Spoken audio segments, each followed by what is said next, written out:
Nossa, que coisa gostosa, irmãos. É muito bom. É ser pai 2 vezes, né? Que maravilha, que bênção de Deus. Todos acharam em nome de Jesus? Lucas capítulo 22, dos versículos 24 ao 30, diz assim a palavra de Deus. Suscitaram também entre si uma discussão sobre qual deles parecia ser o maior. Mas Jesus lhes disse: os reis dos povos dominam sobre eles, e os que exercem autoridades são chamados benfeitores. Mas vós não sois assim, pelo contrário, o maior entre vós seja como o menor, e aquele que dirige seja como o que serve. Pois qual é maior? Quem está à mesa ou quem serve? Porventura não é quem está à mesa? Pois no meio de vós eu sou como quem serve. Vós sois o que tendes permanecido comigo nas minhas tentações, assim como meu Pai me confiou o reino, eu vou-lo confio, para que comais e bebais a minha mesa no meu reino, e vos assentareis em tronos para julgar as 12 tribos de Israel. Amém? Podeis assentar-se, irmãos, em nome de Jesus. Senhor, nosso Deus e Pai, obrigado pela Tua palavra, que ela possa falar com cada um de nós, Senhor. Que o Senhor possa estar me usando, conforme, Deus querido, a unção e direção do Teu Espírito, porque Ele é santo e poderoso. Nós, ó Deus, nada somos. Se não fosse o Senhor, Deus amado, colocar em nós um Espírito poderoso para nos guiar, para nos dar sabedoria, discernimento e colocar palavras em nossos lábios. Nós te louvamos, ó Pai, por tamanho amor, Senhor, e oramos assim, em nome de Jesus. Amém. E graças a Deus. Eu queria começar assim, contando aos irmãos uma experiência que aconteceu conosco nesta viagem. Nós estávamos ali na casa da nossa filha, e na quinta-feira nós nos programamos para sair de manhã e virmos para Curitiba. E quando nós estávamos saindo, eu não conseguia colocar a cadeirinha no nosso carro, porque o nosso neto viria juntamente conosco. E aí a minha filha, ela tinha marcado o dentista para o meu neto. E então eu disse a ela: vai na frente, porque senão o horário ultrapassa e você não vai conseguir fazer isso. E assim que eu arrumar aqui, eu já vou atrás, e assim eu já pego o neném, e de lá a gente vai para Curitiba, porque meu genro e minha filha iam viajar, iam deixar o Vitor conosco. Quando eles saíram, questão de 2 minutos, eu lembrei de um detalhe, que tinha que tirar o carro, tirei e coloquei a cadeirinha, e já liguei para minha filha e disse: já está tudo certo, estou indo para lá. Quando eu estava indo na metade do caminho, numa cidade onde a gente não conhece muito bem, eu fui umas 3 vezes para lá até agora, o irmão Hélio conhece bem lá, né? Mas eu não conheço. Irmãos, o GPS deu uma falhada tão forte, que eu estava com 2 celulares e nenhum deles pegava, nem o Waze, nem o Google Maps. E eu fiquei perdido. E entrei por uma rua que eu não sabia nem se tinha saída. Me enfiei num local que eu jamais tinha visto na frente. Tentei falar com a minha filha, não consegui. Até que dali um pouco deu um sinalzinho, falei com ela, disse que eu estava perdido, porém ela não conseguia mais se comunicar comigo. Até que num determinado momento eu fui indo meio que no rumo, e aí chegou um ponto que eu consegui pegar o sinal novamente, o GPS voltou mais ou menos. Quando eu estava fazendo uma rotatória, na preferencial, uma moça extremamente apressada, diz ela que estava com muita pressa, tentou forçar, ela tinha que ter parado, porque afinal de contas ali a placa era de pare para ela. Essa moça forçou a passagem, não chegou a bater, mas encostou no meu carro. E aí quando eu consegui passar ao lado, eu falei para ela, ela falou, não foi nada. Eu falei, vamos ver o que aconteceu. E estacionei o carro e ela estacionou. Quando ela estacionou o carro, essa moça desceu tão brava comigo, me chamando tanta atenção, me xingando, porque ele disse que eu tinha batido nela. E dizendo, eu não sou daqui, eu sou de fora. Eu também era de fora. E ela disse, olha, eu estou atrasada para o meu voo. Tudo explica o porquê da pressa dela.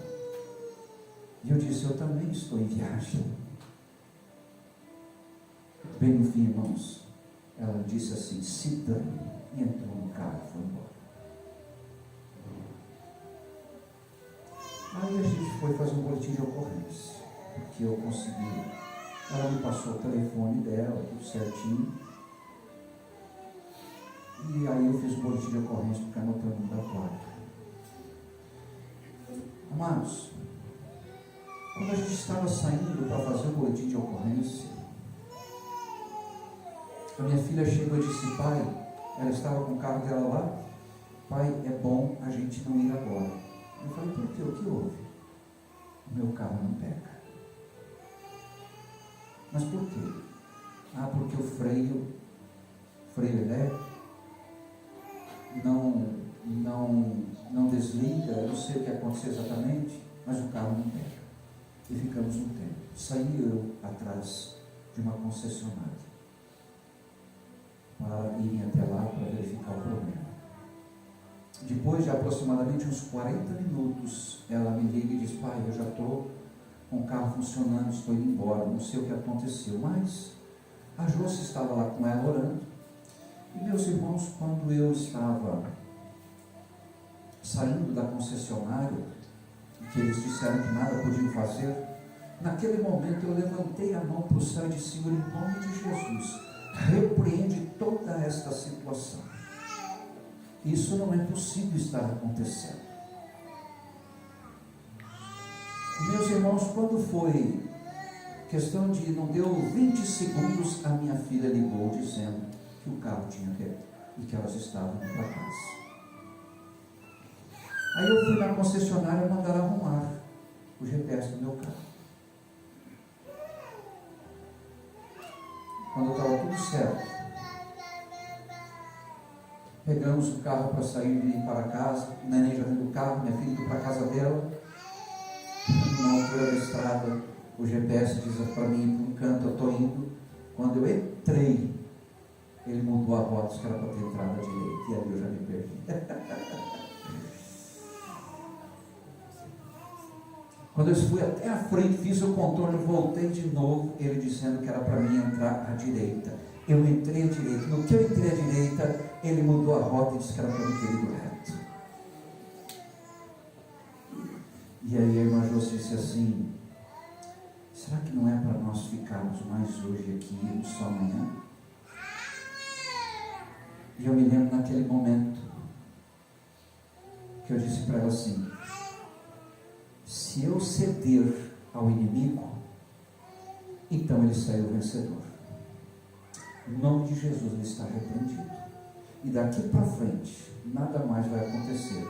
Nós vamos porque o Senhor é comigo e é maior do que esse que está sendo contra mim. E meus irmãos, saímos de lá e viemos embora. Sem parar, até aqui.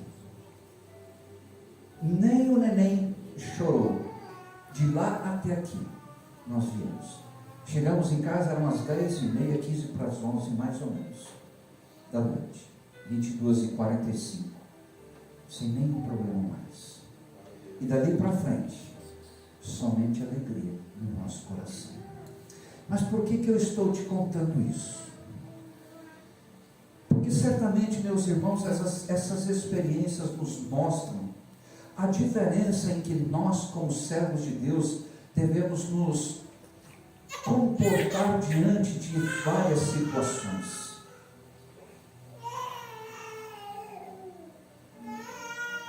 Assim como naquele momento em que aquele carro encostou no meu, e aquela moça desceu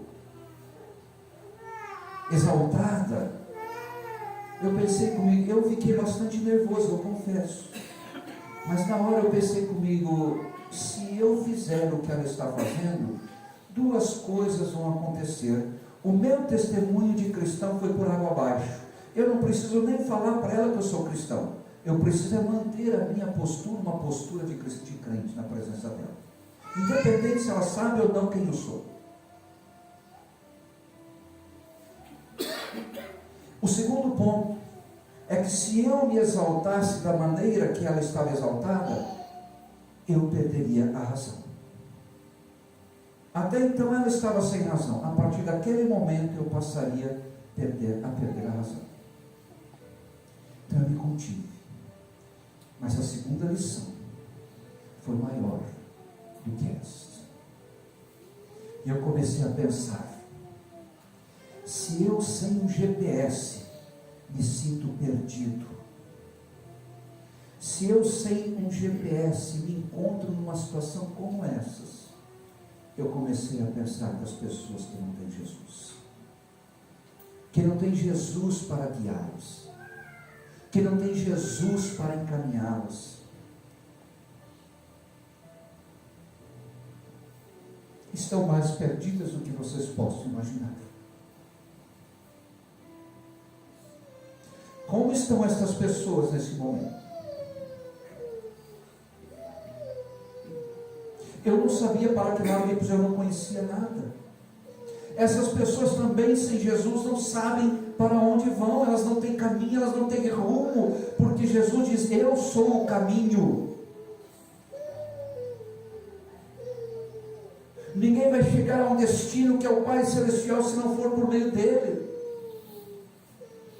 Então eu começo a pensar como se sentem essas pessoas que não têm Jesus no coração, que não têm uma experiência com o Senhor, que não têm Jesus, que não valorizam Jesus. Meus irmãos, como você valoriza o GPS quando está no seu carro, quando você está numa viagem?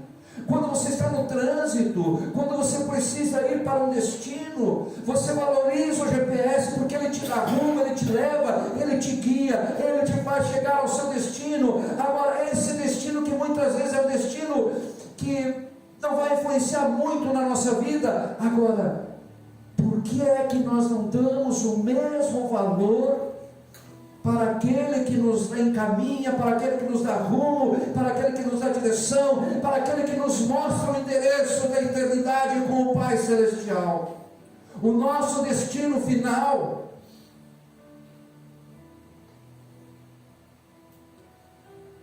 E nós vamos observando que pela palavra de Deus vai nos mostrando, Deus vai nos fazendo entender coisas que acontecem nas nossas vidas, assim como aconteceu na vida dos seus discípulos que estavam ali juntamente com ele. E este texto, meus irmãos, que nós acabamos de ler, ele é subsequente ao plano que já estava sendo arquitetado para tirar a vida de Jesus. E assim, meus irmãos, muitos estão arquitetando planos contra aqueles que servem a Jesus neste momento, neste tempo também. O inimigo tem trabalhado fortemente para ver se todos nós perdemos o sinal que nos dá o rumo ao destino. O inimigo tem sido implacável.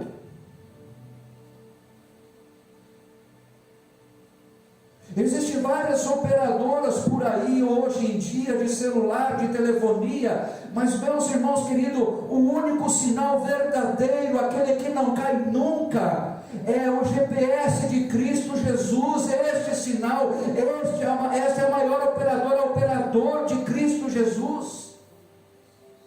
E nós não estamos valorizando. Nos sentimos perdidos quando algo não funciona para nos dar rumo, mas não nos sentimos perdidos por não termos Cristo Jesus.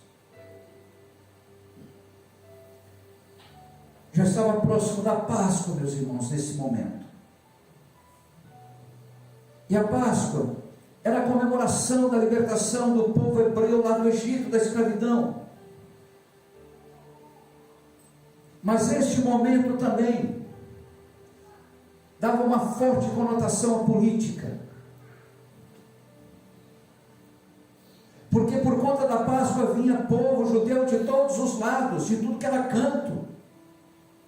E Jerusalém ficava assim de gente, de judeus. E eles estavam tramando justamente a morte de Cristo Jesus ali. E os fariseus, os escribas, eles estavam temendo de talvez lançar mão sobre Jesus no meio de toda aquela multidão. Eles pensavam consigo: essa multidão pode se levantar contra nós, e o que nós vamos fazer? Mas ao mesmo tempo, meus irmãos, eles tinham também uma preocupação, é que Jesus Cristo dominasse sobre aquele povo, aproveitasse aquele cenário, aquele tempo, aquele contexto no qual ele estava vivendo, e já que tinha um monte de gente, Jesus Cristo pudesse impor o seu domínio sobre aquele povo, e ele impondo esse domínio, o povo sentindo, o povo absorvendo esse domínio, aceitando o domínio de Cristo Jesus, o reinado de Cristo Jesus, eles perderiam com isso. Eles perderiam com isso. Talvez isso venha explicar por que o rei Herodes e também o governador Pôncio Pilatos, eles estavam ali em Jerusalém, que eles não estavam lá em Tiberíades, em Cesareia. Eles estavam ali em Jerusalém. Talvez porque justamente ali eles queriam manter o controle. Talvez eles pensassem: eu sou o rei, o outro é o governador, então a gente vai estar ali, a gente vai mantendo o controle da situação, porque vem muita gente de fora, o tumulto é muito grande.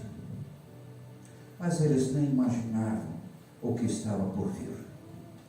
E por se tratar das comemorações da Páscoa, o povo que vinha do Império Romano principalmente, vinha a Jerusalém.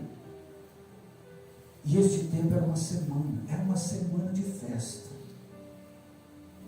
Você já viu, já assistiu um jogo de futebol? Quanto tempo demora um jogo de futebol? 90 minutos.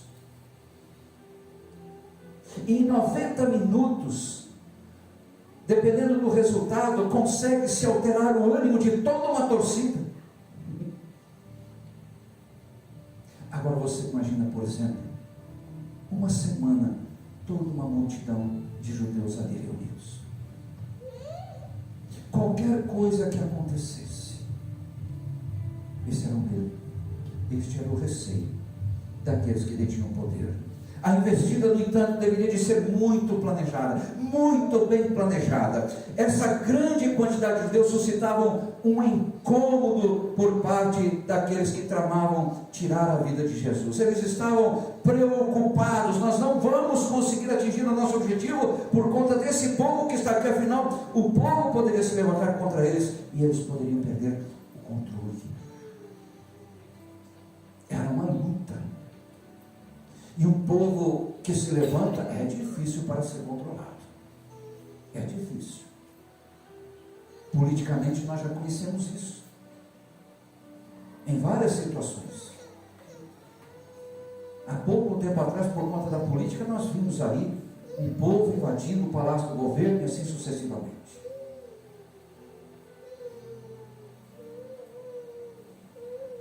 A festa girava, meus irmãos, em torno do cordeiro que deveria ser morto, bem como dos pães asmos que relembravam o amargo sofrimento do povo lá no Egito e do Êxodo, quando o povo saiu do Egito.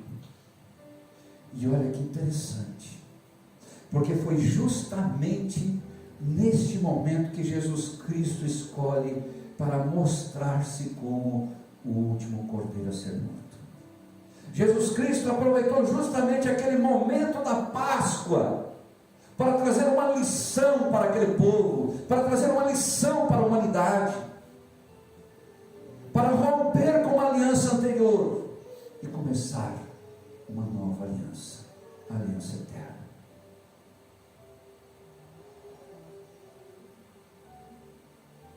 E como não podia ficar de fora, naquela trama toda, para tirar a vida de Jesus, porque Jesus estava ali, da mesma maneira que Cristo queria se aproveitar daquele momento para ensinar uma lição para o povo, para mostrar ao povo uma verdade, uma realidade, também aqueles que tramavam tirar a vida de Jesus estavam pensando: este é o momento, nós temos que aproveitar.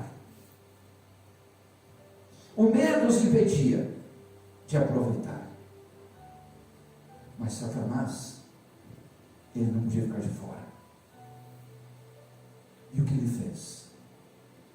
Logo tocou em alguém, logo tocou em Judas, porque ele era um homem avarento, ele era um homem traidor, ele era um homem ganancioso, e Satanás logo observou que tinha pontos fracos em Judas, do qual ele poderia facilmente fisgar, pescar. Ele entra em Judas Iscariotes e faz com que Judas vá até aqueles homens para negociar. Negociar o quê? A vida que não lhe pertencia, mas negociar a vida de outro. Negociar a vida de Cristo Jesus. Eu trabalhava numa empresa e nós tínhamos o costume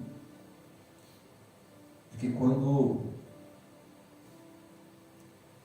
o diretor se reunia com alguns gerentes e quando a gente gerente ou supervisor não fazia parte daquela reunião, a gente comentava ali entre aqueles que estavam de fora: ixi, estão negociando a vida de um de nós aqui, ó. Estão decididos sobre a nossa vida, por isso não nos chamaram.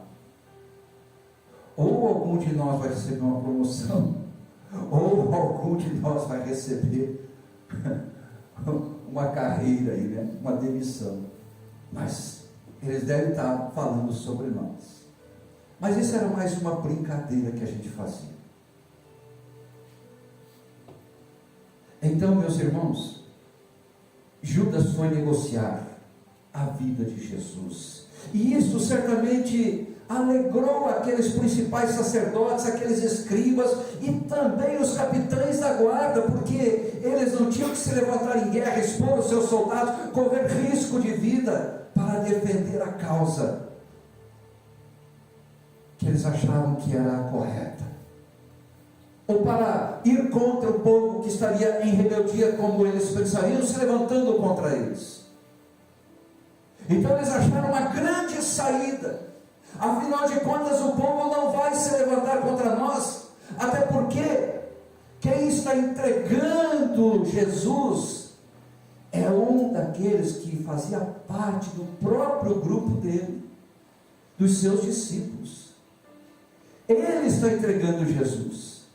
Então nós adquirimos, diante de uma situação, de um cenário como esse, uma força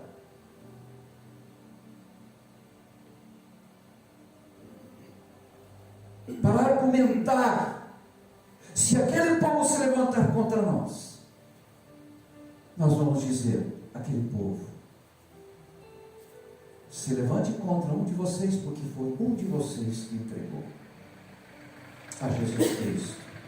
Enquanto Judas e os fariseus negociavam a vida, a sua vida, Jesus, dando algumas diretrizes a Pedro e João, diz a eles para que fossem então preparar a Páscoa. E o interessante, meus irmãos, é que anteriormente, na entrada triunfal de Jesus, Jesus disse para os seus discípulos: vão na próxima cidade que tem logo adiante, e vocês vão encontrar um jumentinho, tragam-no para mim, eu quero montá-lo. Se alguém perguntar a vocês o que vocês vão fazer com este jumentinho, digam que é para o Senhor. E quando Jesus agora diz para Pedro e João para irem preparar a Páscoa, o que é que Jesus diz a ele? Vão até o próximo lugar que vocês encontrarem aqui na frente, o próximo lugarejo, o próximo povoado. E ali vocês vão encontrar, olha que coisa interessante, ali vocês vão encontrar um homem com um cântaro de água. A ele pergunte: aonde é que nós vamos servir a ceia? Qual é o lugar preparado para que nós possamos servir a ceia? E se ele perguntar para quem, diga a ele: para o mestre. Você entendeu, meu irmão, que primeiramente ele fala sobre o jumentinho? Se alguém perguntasse, diga que é para o Senhor. Segundo, para quem vamos preparar a Páscoa, a ceia? Ele disse, olha, diga que era para o mestre. E isto me leva a entender, meus irmãos, que Jesus Cristo sabia que tinham pessoas naquele lugar que já o conheciam. Já o conheciam. Porque quando eu falo do Senhor para você que é cristão, você vai entender que eu estou falando da pessoa de Cristo Jesus, você só vai entender que eu estou falando de Deus. Mas se eu falar para uma pessoa que não conhece a palavra, e eu falar, olha, vamos adiante do Senhor, ele vai pensar que é diante do patrão, vai pensar que é diante do pai dele, vai pensar que é diante do governador, vai pensar que é diante do presidente, mas não vai passar pela mente dele que o Senhor a quem nós estamos nos referindo é Deus.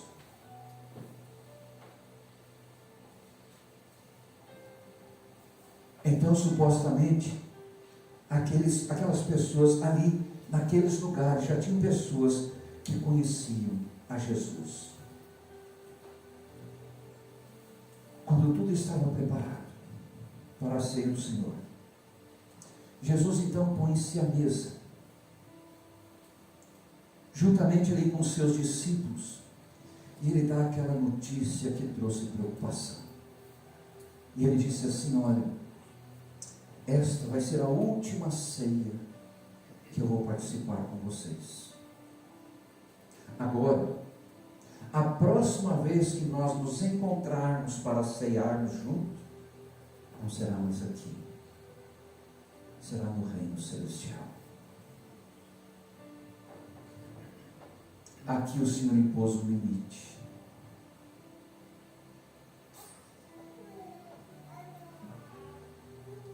Essa era então a última Páscoa, até que esta festa se cumprisse no céu, conforme Jesus havia dito. Esta teria sido a última, conforme o Antigo Testamento, e até que ela se cumpra no céu.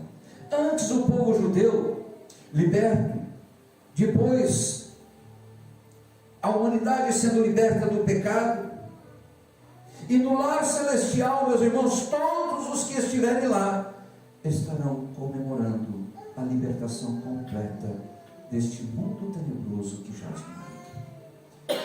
Antes o povo judeu estava sendo liberto dos egípcios, da escravidão egípcia. Jesus Cristo veio para ser morto como cordeiro imolado. Antes a comemoração era para lembrar aquela libertação do povo judeu da escravidão do Egito. A partir desse momento agora, é para que aqueles que estivessem com Jesus, que crescem nele,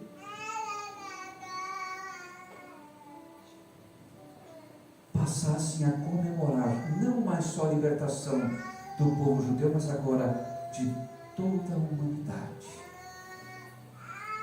Porque Jesus veio para todos, ainda que nem todos o tenham aceitado.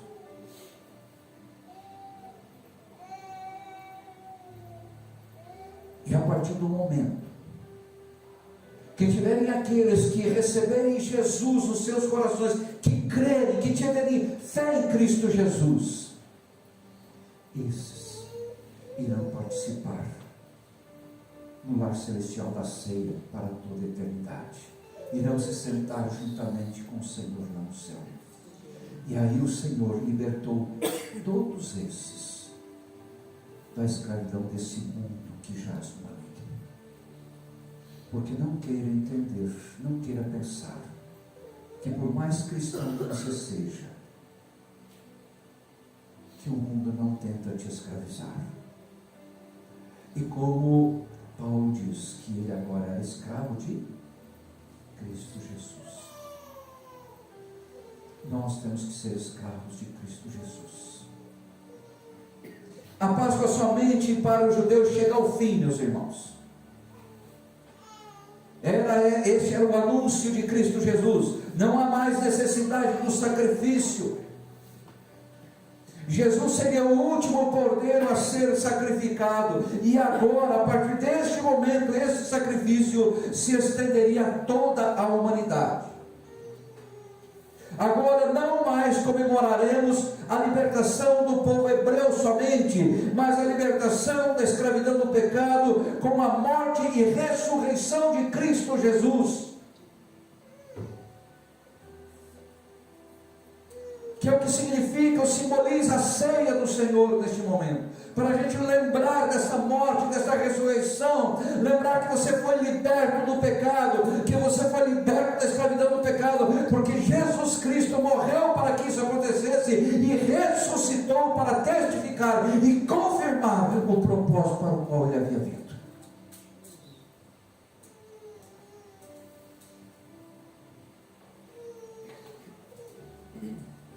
A ceia do Senhor permanece agora como um memorial. A irmã, quando orou sobre a ceia do Senhor, ela disse na sua oração que a ceia do Senhor era uma das ordenanças do Senhor. Outra é o batismo. Então, o batismo e a ceia são as duas ordenanças que Cristo Jesus deixou para nós. Tem alguns entendimentos por aí que creem de forma diferente, não vem ao nosso caso. Não vamos tratar desse assunto agora. Mas essas são as ordenanças que nós cremos que estão na palavra de Deus e bem especificadas. Então a ceia do Senhor é um memorial, e por ela Cristo anuncia a unidade que Ele quer que o seu povo e a sua noiva tenha. Por isso é que Jesus Cristo disse: este é o meu corpo que será entregue por vós. Preste atenção que eu vou te dizer. Este é o meu corpo, um corpo, o corpo de Cristo Jesus. Ele não disse que será entregue por você, ou por você, ou por você. Ele disse por vós. Jesus estava dizendo: o meu corpo sendo entregue precisa unir vocês. E vocês precisam estar unidos de uma forma. Vocês precisam estar unidos de uma maneira. E a maneira é por mim. Por mim. Por Cristo Jesus, nós precisamos estar unidos. Por aquele corpo que foi entregue por nós. A nova aliança feita por Cristo com a humanidade, meus irmãos, agora não dependia mais da lei. A lei que o povo havia quebrado, inclusive.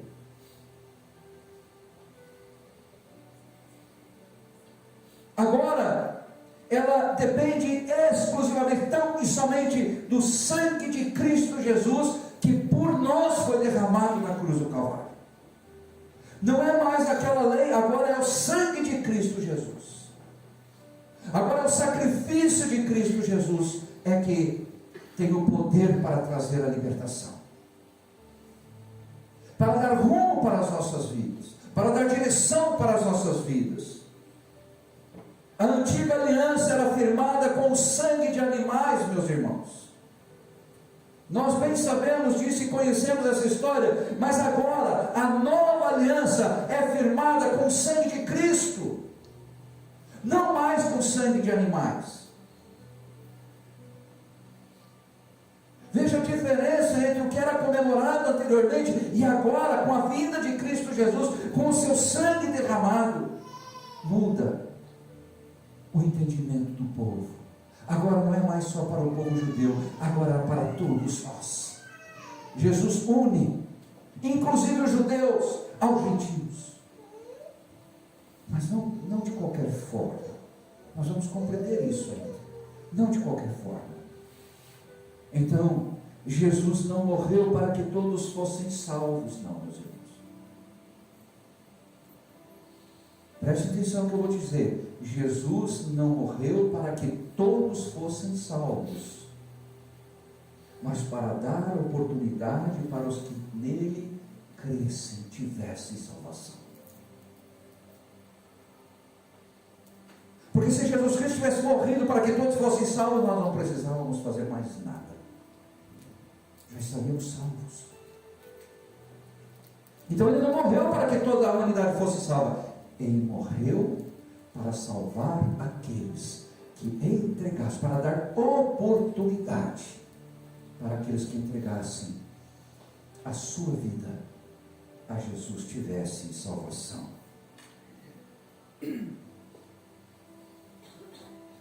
Meditando sobre esse texto, eu comecei a pensar sobre algumas coisas que vinham à nossa mente, e assim como aqueles discípulos, duas indagações aconteceram justamente naquele momento e chamaram a atenção de Jesus. Por isso é que ele disse: este é o meu corpo que será entregue por vós. Parece que os seus discípulos, meus irmãos, eles não estavam compreendendo muito bem o que Jesus, ou ao que Jesus se referia com as suas palavras, com aquelas palavras que ele estava dizendo. Mesmo ele dizendo: olha, esse é o meu corpo que será entregue por vós, parece que eles não estavam compreendendo muito bem o que Jesus estava querendo dizer, ao que Jesus estava se referindo. Pois foi neste contexto em que se encontravam, e enquanto Jesus falava aos discípulos, duas indagações acontecem entre eles. A primeira está lá no versículo 23, quando Jesus Cristo fala que alguém o trairia, do capítulo 22, no versículo 23, quando Jesus Cristo fala que alguém o trairia, a primeira indagação: será um de nós? Serei eu, Senhor, serei eu? Qual era a preocupação deles? Você já pensou sobre aquelas pessoas que não querem assumir a culpa? Você já pensou sobre aquelas pessoas que erram e não querem assumir o erro? Você já pensou naquelas pessoas que fazem as coisas erradas, mas querem colocar a culpa em outros? E às vezes alguém diz: foi você. E a pessoa diz assim: você acha que fui eu? Serei eu, Senhor? Não, eu não posso ser. De forma nenhuma, Senhor. De forma nenhuma. Eu não vou assumir sobre mim essa responsabilidade, não, Senhor. Eu não vou assumir essa carga sobre a minha vida, não. A resposta de Jesus foi muito clara: aquele que põe a mão comigo e come comigo ao prato, esse será o meu traidor.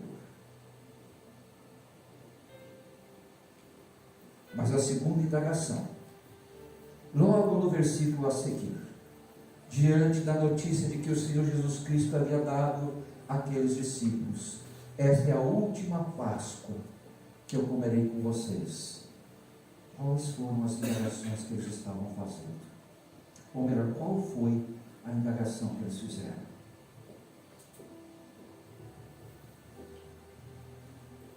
Qual será o maior entre nós? Qual será o maior entre nós? Você já presenciou uma cena aqui? Presta atenção no que eu vou te dizer. Presta atenção. Você já presenciou uma cena?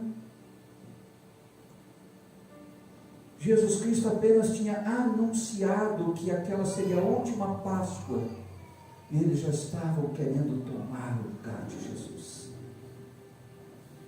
Você já se deparou com uma cena em que alguém diz assim para você, ou para pessoas que você está observando, quando alguém diz assim: olha, eu vou receber uma promoção, ou eu estou saindo da empresa, e logo 3 ou 4 ou 5 começa aquela discussão: eu acho que agora é minha vez, sou eu que tenho que tomar o lugar dele, não, sou eu que tenho que pegar aquele cargo, sou eu que tenho que ir para aquela função, eu que tenho mais direito, eu estou aqui há mais tempo, eu tenho mais conhecimento, eu tenho mais experiência, eu sou mais velho, eu que tenho que pegar, é para mim, não é para vocês não. E começa aquele desentendimento.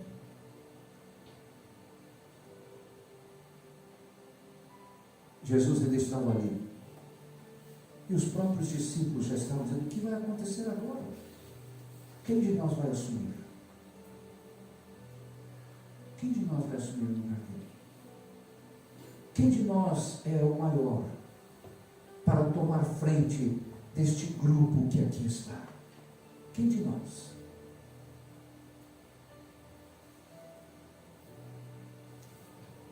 A primeira indagação nos mostra a preocupação em ter que assumir, meus irmãos, uma falha. A segunda, Jesus nem tinha partido ainda e já estavam disputando o seu lugar. Jesus estava próximo, meus irmãos, mas os discípulos estavam distantes.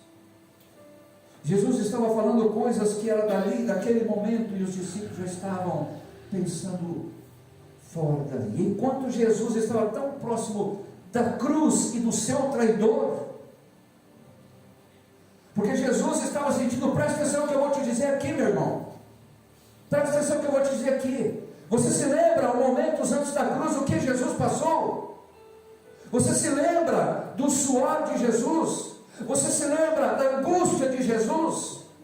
Neste momento, Jesus estava sabendo o que estava para acontecer, a questão de horas depois. Pense como estava o coração de Jesus naquele momento, e os seus discípulos preocupados com quem era o maior entre eles.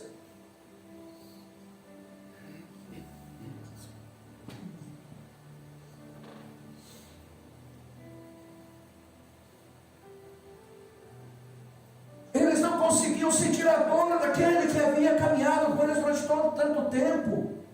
Eles não se colocaram no lugar daquele.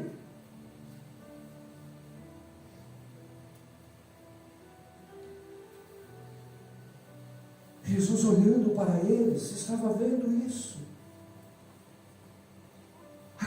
Vocês acabaram de ver que alguém vai me trair, vocês ainda não percebem, mas eu estou aqui angustiado.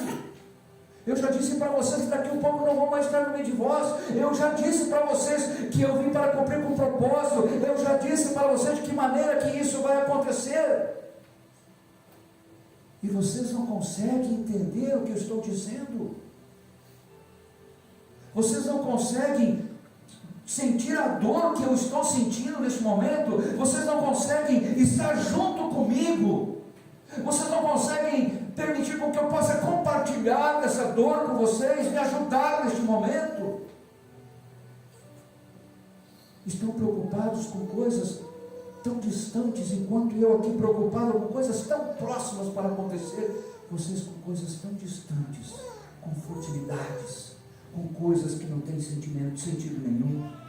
Jesus percebeu o que estava acontecendo, mas ele estava consciente do seu abandono, meus irmãos. Jesus sabia que isso era acontecer. Por isso é que Jesus pronuncia lá em Mateus 23:39, ele diz assim: meu Pai, se é possível, passa de mim este cálice, todavia não seja como eu quero, mas como tu queres. Ao que Jesus se referia. E por 3 vezes Jesus fez esta mesma oração, com este mesmo sentido, irmãos. Isso mostra que Jesus estava realmente sentindo o peso da cruz que ele teria que enfrentar, sim, mas não era só isso. Jesus Cristo já estava entendendo que havia sido abandonado pelos seus. Ele sabia que Pedro negaria ele 3 vezes antes que o galo cantasse. Ele sabia já, porque o Senhor é onisciente, ele sabia que a partir do momento que ele não estivesse ali, os discípulos iriam se dispersar, ainda que fosse por um tempo. E no momento em que Jesus Cristo também estava indo para a cruz, quais foram os discípulos que estavam ali junto com ele, a não ser Pedro, que estava lá, e que quando disseram, tu estavas com ele, quando o reconheceram, ele disse, não, eu não, por 3 vezes eu fiz isso. E quando o galo cantou, Jesus passou, olhou sobre ele, e ele percebeu o erro que ele havia cometido, e que havia se cumprido aquilo que Jesus tinha dito anteriormente a ele.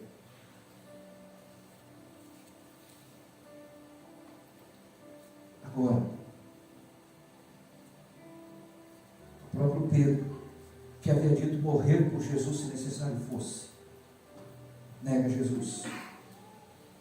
Mas o maior de todos os temores de Jesus, meus irmãos, não estava relacionado com o abandono dele somente, mas com o abandono pelo próprio Deus, como aconteceu quando ele estava ali na cruz, conforme relatado em Mateus 24, 45, diz: desde a hora sexta até a hora nona. Olha aqui para mim, presta atenção, meu irmão. Desde a hora sexta até a hora nona, houve trevas sobre toda a terra. Por volta da hora nona, clamou Jesus em alta voz, dizendo: Eli, Eli, lama sabachthani. Que quer dizer o quê? Deus meu, por que me desamparastes? Em algumas traduções, por que me abandonastes? Jesus sabia naquele momento que para pagar pelo meu e pelo seu pecado, ele seria abandonado. Nem a providência de Deus viria sobre ele naquele momento. Deus havia deixado ele morrer na cruz como um pecador comum. Como um pecador que sou eu e você.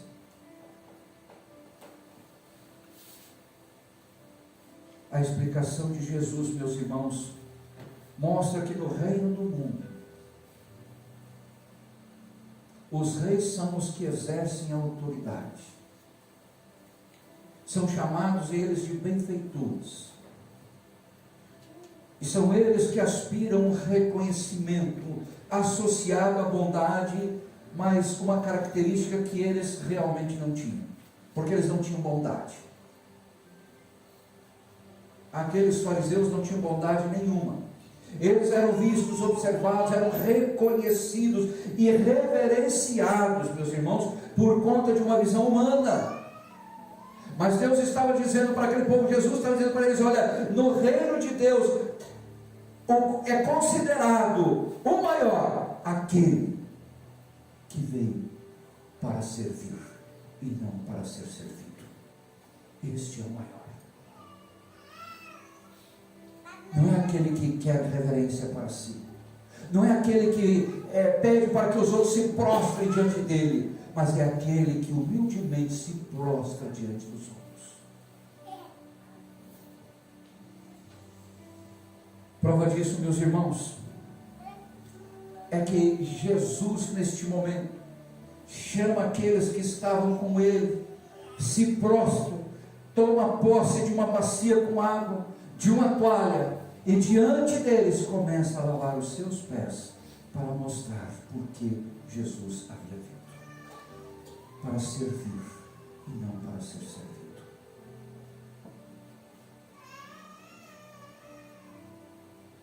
E é por isso que Jesus Cristo, nessa demonstração, conforme Lucas capítulo 22, versículo 27, a parte B, ele diz: pois no meio de vós, eu sou quem serve. Eu sou quem serve.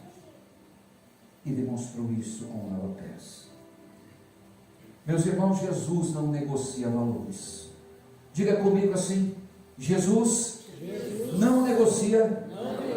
Se você crê desta maneira, agora você vai falar bem forte: Jesus não negocia valores. Satanás, ele é um pescador e pescou Judas. E nós hoje somos os peixes que ele procura fisgar. E eu queria que você prestasse bem atenção no que eu vou te dizer. Mas o que ele oferece como isca, você já pensou? Você já pensou que Satanás oferece como isca para pescar? Quando você vai pescar, qual é a melhor isca que o peixe quer? Qual é? Você está muito rica para pescar. Você está indo em praia de rico, em rio de rico só. No meu tempo, lá em Pato Branco, nós ia no rio, mas antes de ir para o rio, nós pegávamos uma enxada e ia catar o quê? Minhoca. Oi? Minhoca. É isso que Satanás oferece. Minhoca. Eu pergunto, quem de vocês aqui gosta de minhoca? Quem gosta de comer minhoca aqui? Hã? É nojento, não é? É nojento. Mas vocês se lembram do filho pródigo que comeu a comida dos porcos, a lavagem dos porcos, a ração dos porcos lá? Eu pergunto, será que ele gostava? Não, ele não gostava, claro que não. Ele comeu porque estava com fome. Mas, meus irmãos, muitos hoje estão comendo minhoca, e Satanás está oferecendo minhoca, e muitos estão comendo minhocas. O interessante é que ele oferece somente minhoca para os peixes, e pelo visto, meus irmãos, tem muita gente gostando de comer minhocas, muita gente, enquanto que Cristo oferece pastos verdejantes. Olha a diferença. O que é melhor, meus irmãos, comer minhoca ou pasto verdejante? E aí você pode até dizer assim, ah, pastor, mas grama eu não quero. Eu não estou falando de grama, estou falando de pasto, de alimento. Estou falando de alimento saudável. É isso que Cristo dá. Meus irmãos, em relação entre o peixe e a ovelha, olha, preste atenção, o peixe come até uma determinada quantidade, enquanto que as ovelhas passam comendo o dia todo. É assim, irmão? Você tem ovelha na sua casa? É assim ou não? O dia todo comendo. Deixa eu falar para você, você é um crente peixe ou um crente ovelha? Porque se você for um crente peixe, você está comendo minhoca. Mas se você for um crente ovelha, você está se alimentando da palavra de Deus o dia inteiro. E se você não estiver fazendo isso, aí tem perigo. Aí não há perigo. Você entendeu? As ovelhas pastam o dia inteiro. Você precisa estar se alimentando do Senhor o dia inteiro. Ah, pastor, eu não tenho, eu tenho que trabalhar, eu tenho que cuidar da casa, eu tenho que lavar a roupa, eu tenho que fazer a comida, eu tenho que ir lá para a empresa, eu tenho que dirigir, eu tenho que trabalhar, eu tenho que puxar a enxada. Irmão, eu não estou falando. Como é que eu vou ler a Bíblia o dia inteiro? Eu não estou falando para você ler a Bíblia o dia inteiro, eu estou falando para você se alimentar do Senhor o dia inteiro. E tem várias maneiras de você se alimentar do Senhor o dia inteiro. Várias maneiras. Várias maneiras. Nem vou entrar nelas. Engraçado porque hoje eu estava falando com a irmã Josi, e quando a gente estava vindo para a igreja, meus irmãos, existe algo que corta muito no meu coração. Eu não tenho condições, eu vou falar algo para vocês. Eu não importo se é uma pessoa drogada, se eu estou vendo que ela está ali dizendo assim para mim, eu estou com fome, eu estou vendo no semblante dela que ela vai se drogar se eu der algum dinheiro para ela. Eu não estou preocupado com isso, não. Eu não estou preocupado para o que ela vai usar aquele dinheiro, é problema dela. A partir do momento que eu der o dinheiro para ela, mas me corta o coração saber que uma pessoa não tem dinheiro, saber que a pessoa não tem condições de comprar comida, alimento. Se ela vai usar para droga, é problema dela, mas se eu tiver, eu dou com bom gosto. Já me condenaram por isso, já me corrigiram por isso. Falaram, não, você está ajudando as pessoas a continuar se drogando. Eu falei, eu não estou fazendo isso. A minha intenção não é essa. Ele está me dizendo que é para que ele está com fome, eu vou dar pela fome dele. Se ele vai usar o dinheiro para coisa errada, é problema dele, não é mais meu. Deus sabe a intenção do meu coração. Eu vou contar aqui, irmãos, eu vou contar aqui vocês vão gostar dessa. Eu vou contar um testemunho que aconteceu aqui. A irmã Cláudia, certa feita, fez aqui uma canjica deliciosa para a gente comer. E quando eu fui lá comer, não tinha mais canjica para mim comer. Só tinha um pouquinho, que a Juliana ainda disse, pastor, pega esse pouquinho e guarda ali para você comer na geladeira. Te lembra disso? Aí eu fui lá, aquele pouquinho e comi. Como estava muito gostosa, eu falei para ela, irmã Cláudia, bem que na semana que vem você podia fazer outra canjica dessas. Aí ela, claro, eu me ajoelhei na frente dela, pedi, orei muito na brincadeira. Ela fez, irmãos, a outra canjica, na outra semana. Fez a canjica. Aí eu cheguei bem faceiro. Aí peguei um copinho de canjica e já pensei na Juliana, pensei, eu vou fazer o que ela disse, vou guardar na geladeira. Por quê? Daqui um pouco eu como a canjica, né? Quando eu tiver disponível. Aí veio aquela conversa assim, guarda uma canjica por Resende. O Resende está aí, né? Guarda uma canjica por Resende. Aí eu falei assim, é verdade, guarda uma canjica por Resende, isso mesmo. Mas tomara que o Resende não veio. E eu pensei comigo, eu vou comer a canjica dele. Eu estou brincando, claro, né, irmãos? Aí, olha o que acontece. Eu peguei aquele meu copo de canjica, comi. Como sobrou a canjica do Resende e não veio, eu estava fechando a igreja, o que eu fiz? Não, levei, vou comer em casa. A história da canjica, né? Olha que coisa. Quando a irmã Josi pegou a canjica dela e comeu. Quando a gente estava na metade do caminho, a irmã Josi olhou para mim e disse assim: você vai querer comer essa canjica? Eu pensei, ela deve estar com vontade de comer também, né? Para deixar para ela, eu disse: não, se você quiser pode comer. Ela falou: não, não é para mim. E nisso eu já arranquei o carro, estava indo. Eu falei: para quem que é? Para aquele mendigo que está lá atrás. E aí, gente?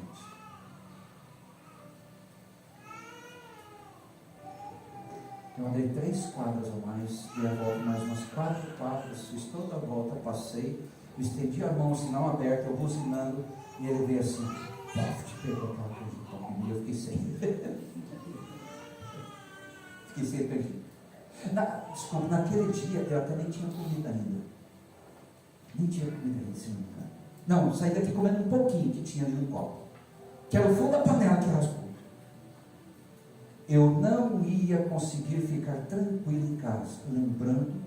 E se eu fosse comer aquela canjica, não que ela fosse me fazer mal, mas a minha consciência não ia me permitir. Eu ia pensar: meu Deus, eu aqui comendo, eu já tinha comido um pouco lá, aquela pessoa ficou sem. E alegrou meu coração, meus irmãos. Alegrou. Alegrou. Meus irmãos, quando nós estávamos vindo para a igreja, eu vi um casal e uma criança. Aí eu tinha um pouco de trocar no bolso, peguei e dei para eles. Quando mais para frente, vi outro casal com outra criança. Aquilo cortou meu coração, frio, gente. O clima chuvoso, úmido. Não eram pessoas que estavam ali por nada, não, era família. Era um pai, uma mãe e uma criança. E eu disse para minha esposa, eu falei: meu Deus do céu, gente, me corta o coração isso, de ver. Me corta. Eu já passei por situações difíceis, eu sei o que eu passei. Então hoje eu olho para elas e me dá uma dor no coração. E aí a Josi disse assim: como esse mundo é injusto, né? Tantas pessoas às vezes até roubando para ficar cada vez mais, né? E essas pessoas passando necessidade. E aí ela disse assim: é pior que os animais, não é assim? Porque veja, ela falou uma coisa que me chamou muita atenção. Os animais, quando eles estão com fome, eles brigam entre si para comerem, não é assim? Mas quando eles estão de barriga cheia, o que eles fazem? Eles deixam para o outro comer. O homem não.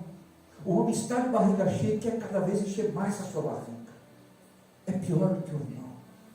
Não se preocupa, não deixa uma parte para o outro. E é isso que nós fazemos. É isso que talvez Jesus Cristo esteja chamando a nossa atenção, meus irmãos. Para que a gente não negocie valores, para que a gente não ceda às iscas de Satanás. Porque a isca dele é minhoca e nós somos os peixes que constantemente ele está lançando aquele anzol dele nojento para ver se traz um de nós para a presença dele, para junto dele. Muitos ele já levou. Na pescaria de Satanás nós somos os peixes, e com simples minhocas ele tem fisgado a muitos, irmãos, a muitos. E muitos têm dado mais valor ao dinheiro do que a vida, mais amor ao dinheiro, ao trabalho, a tantas outras coisas do que ao próprio Deus. Certa feita, um jovem muito pobre,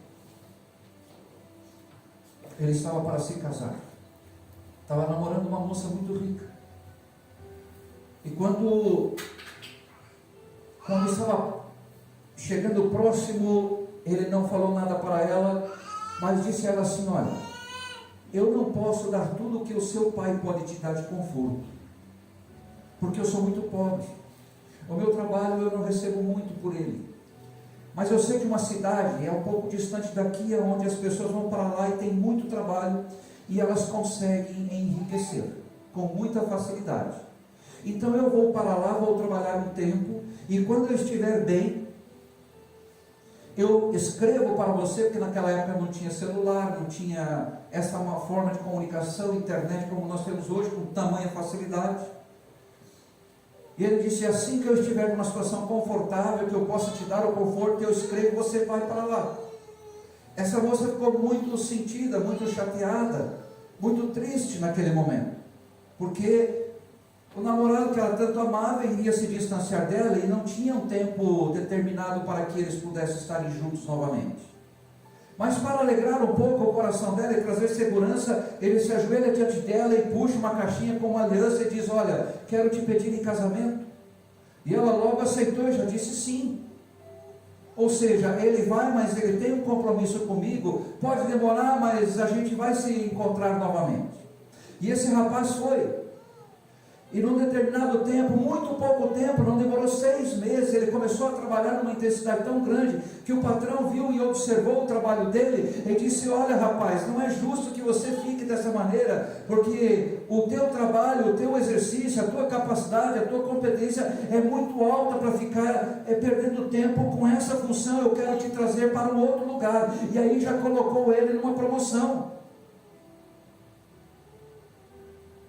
Dali mais 3 meses, isso durou 6 meses, dali mais 3 meses, esse rapaz então, o patrão dele disse: olha, eu vou abrir uma empresa dessa em tal local, e eu queria que você fosse lá para gerenciar essa empresa, e certamente como gerente da empresa, ele já estaria ganhando um salário suficiente para dar o conforto que aquela moça tinha de um pai rico com muitas terras. Talvez não pudesse dar na totalidade, mas ela talvez não fosse sentir tanta necessidade do conforto que ela recebia juntamente com seus pais. Então, quando ele está indo para lá, ele escreve para ela e diz assim: olha, eu estou indo para a cidade e tal, vou chegar tal dia e tal horário, mais ou menos lá. Faz o seguinte, pega as tuas coisas, pega o trem e vem também tal dia, e chega nesse dia juntamente comigo, para que a gente possa começar a nossa vida juntinho naquela cidade. Eu recebi uma promoção, agora eu tenho condições, sim, de dar uma vida confortável para você. Essa moça abre aquela carta, lê, ela fica extremamente feliz e contente, já corre contar para o pai, para a mãe, mas a mãe dela diz assim: será, minha filha? Será que ele não está inventando história para você? Será que ele realmente conseguiu um bom emprego? E ela diz: ah, não sei, mas eu vou pagar para ver, eu vou lá, eu vou. Ele não pode estar mentindo, eu vou, eu amo ele, eu vou. Aí arrumou todas as malas que ela tinha. O pai dela chamou um empregado e disse: ponha sobre a charrete. Quem sabe o que é charrete aqui? Né? Então você sabe o que eu estou falando. Quem não sabe, você pergunta para quem sabe. Quem sabe o que é charrete, levanta a mão. Agora quem não sabe, já sabe para quem perguntar. Aí então, ela colocou todas aquelas malas e foi para a estação do trem. Já tinha comprado a passagem, tudo, mas o trem já estava tendo um anúncio, tinha ali soldados que controlavam aquela situação toda, e os soldados falaram: olha, o trem está partindo, o trem está partindo, e ela toda apavorada, disse para o empregado: olha, corre, põe as malas lá dentro, porque senão eu vou perder o trem, eu não posso perder, corre. E ele começou a correr e tal, e tentando colocar as malas, e quando ele chegou próximo de um dos soldados, que estava ali cuidando, falou: o que é essas malas? Falei: é da minha senhora aqui, da minha patroa. Ele falou assim: peraí, chama ela um pouco. E aí então, quando ela chegou próximo, ele disse assim: olha, senhora, a senhora não pode, o trem está muito lotado, nós não temos como levar toda essa bagagem da senhora. A senhora vai ter que escolher parte dessa bagagem, quase que toda você vai ter que deixar. Ela falou: como assim? Olha, de todas essas malas, e era um grande número de malas que ela tinha, de todas essas malas vai poder levar 2 apenas, mais que isso nós não vamos permitir. Então, a senhora decide: olha, tem mais um tempinho, tem que estar saindo, tem que ser rápida, a senhora escolhe logo as malas que a senhora vai levar, para que possa pôr dentro do trem, a senhora seguir viagem. E ela começou: mas eu não posso, mas eu tenho que levar todas as minhas malas e tal, isso aqui, não sei o que, blá blá babá. E aí ele escuta a dona, vai ou não vai? A senhora vai escolher as malas, mas eu não posso deixar nenhuma dessas malas, eu tenho que ficar, eu tenho que levar todas elas, isso, aquilo e tal, e não sei o que, babá. E bem no fim, sabe o que veio na mente dela? Eu não vou me desfazer das minhas malas agora não, eu tenho que levar tudo isso, sem tudo isso aqui eu não vou para lá. Se eu não puder levar tudo, não vai a nada, nem eu. E vai que minha mãe esteja certa. Vai que realmente ele esteja me enganando, dizendo que tem um bom emprego, e na verdade não tem. Quer saber uma coisa? Voltou para casa. Dias depois, ela recebe uma carta. E nessa carta estava escrito: olha, realmente eu tenho um emprego. Realmente eu gostaria que você tivesse vindo para cá. Eu hoje sou gerente da loja tal. E já havia saído, inclusive, no jornal, um informativo, quem era o gerente daquela loja. E o salário dele era um salário bem alto. E ele disse para ela: mas agora, mesmo que tu queiras vir, eu prefiro que tu não venhas.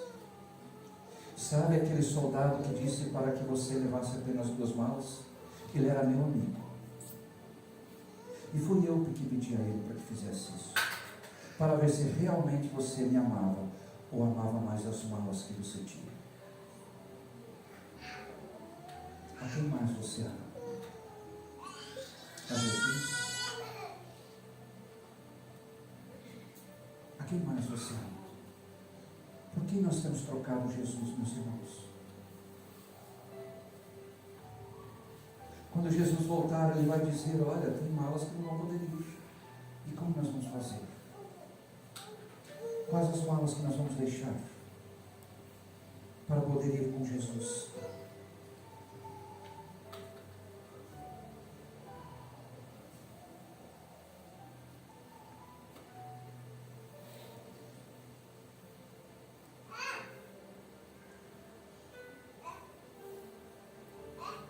Um jovem, muito afoito, foi ter conselho com o sábio. Quando chegou perto do sábio, ele disse assim: eu preciso dos seus conselhos. E o sábio disse a ele assim: olha, antes de eu te dar qualquer conselho, eu preciso te fazer uma pergunta. E ele disse assim: pode fazer. O sábio disse a ele assim: se eu te desse $10.000, mesmo que não prejudicasse ninguém, mesmo que não ferisse ninguém, mesmo que não incomodasse ninguém, mesmo que não condenasse ninguém, mas que você precisasse falar uma mentira, por $10.000 você faria isso? O jovem já olhou para o sábio e disse: sim, eu faria, porque não vai incomodar ninguém, não vai prejudicar ninguém, não vai matar ninguém, não vai maltratar ninguém, não vou fazer mal para ninguém. Qual que é o problema de uma mentira para ganhar $10.000? Aí o sábio disse para ele assim: e se eu te desse 10 centavos, você mentiria desta mesma forma? Aí o jovem olhou para o sábio e disse: você está pensando que eu sou o quê? Você acha que você vai me comprar com 10 centavos? Ele falou assim: quem você é, eu já sei. Eu só quero saber o valor que você precisa para me te comprar. Quem você é, eu já sei. Você é um mentiroso. Você, para ganhar dinheiro, você mentiria. Quem você é, eu já sei. Sabe, meus amados, não vamos negociar simples minhocas. Não vamos entregar a nossa vida, entregar o Jesus que está dentro de mim e de você, por um preço, como Judas, apenas por 30 moedas de prata, ou mesmo que seja muito mais. O que Satanás pode nos dar neste tempo não é nada, porque ele não tem nada, ele não é dono de nada. Para o próprio Cristo Jesus, ele ofereceu um monte de coisas, e Jesus disse a ele: afasta-te de mim, Satanás.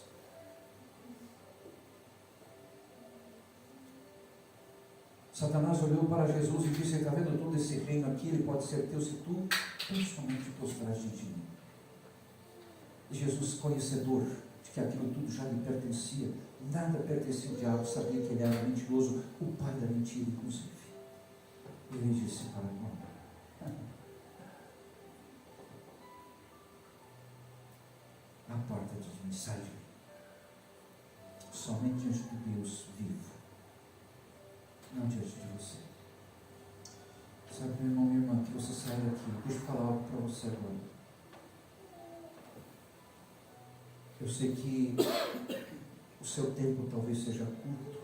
Eu sei que você talvez esteja olhando no relógio pensando: eu gostaria de estar em casa. Hoje nós estamos com um pequeno problema aqui na nossa transmissão, mas se Deus abençoar, foi tudo gravado e nós vamos transmitir aqui. Mas eu queria que você pensasse o seguinte: tem muitas pessoas que dizem assim: eu queria ouvir uma palavra de esperança. Eu queria sair da igreja assim, fortalecido, alegre, feliz. Que o pastor ou o pregador que estivesse lá na frente, o irmão que fosse pregar, dissesse tudo aquilo que me satisfizesse, tudo aquilo que eu gostaria de ouvir. Eu quero mensagens que me tragam esperança.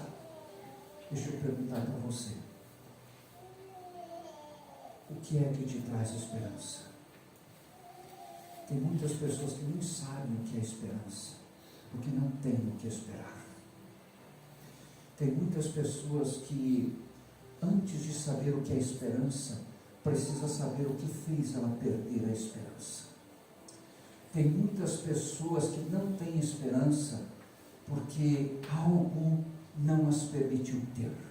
Então eu não posso falar daquilo que pessoas muitas vezes não têm. Eu não posso falar de esperança sem falar daquilo que tirou a esperança sua. Eu não posso falar de esperança sem falar do pecado que você cometeu.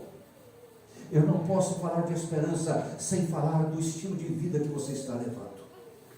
Eu não posso falar de esperança sendo que você, vivendo desta maneira, de repente, eu não estou te condenando não, mas eu quero que você faça uma análise de consciência, um autoexame neste momento. E eu quero dizer para você, meu irmão, eu não quero que você saia daqui ali fora e diga assim: pastor, obrigado, que joia, que mensagem abençoada. Eu quero que você diga assim para mim: pastor, estou chateado contigo, porque você mexeu comigo naquela mensagem, você me mostrou coisa que está aqui cutucando dentro de mim.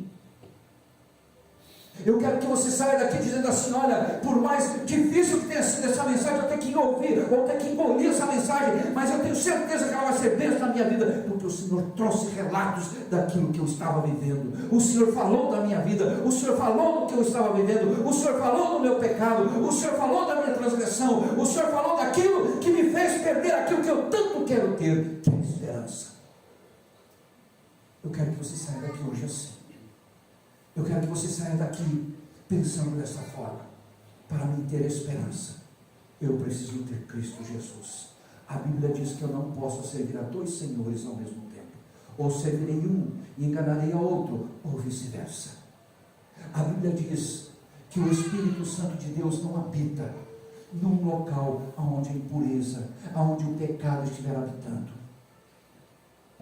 Ao contrário disso, uma casa vazia, se o diabo sai e ele volta, está procurando outros lugares para morar, não encontra. Se ele voltar a encontrar aquela casa vazia, volta ele mais 7, e a segunda situação é pior do que a primeira dessa pessoa. Deixa eu falar para você, meu irmão, deixa eu falar para você, minha irmã: se você não tem esperança, é porque o pecado não está te permitindo ter esperança. Você só pode esperar naquele que tira o pecado do mundo, que é Cristo Jesus. Você só pode esperar e você só pode ter esperança quando você pôr a sua vida na presença de Cristo Jesus. Enquanto você não fizer isso, a sua vida não vai ter esperança. Pensa nisso. Saia daqui nesta noite. Se alguém vai nos ouvir, que possa entender essa mensagem em nome de Jesus Cristo. Que possa mexer contigo, que possa te mostrar os teus erros, as tuas falhas, às vezes que você está deitado no seu sofá e você não vem para a casa do Senhor, às vezes que você dá um monte de desculpas para não orar, às vezes que você dá um monte de desculpas para não ler a palavra de Deus. Não venha enrolar o Senhor, porque o Senhor ninguém engana, meus irmãos. Às vezes que eu tenho vendido Jesus por coisas ínfimas, por coisas menos importantes, e às vezes que eu tenho deixado Satanás fisgar com uma simples minhoca. Saia daqui nesta noite pensando assim, meu irmão. Saia daqui nesta noite pensando: eu preciso mudar. Eu preciso mudar a minha vida.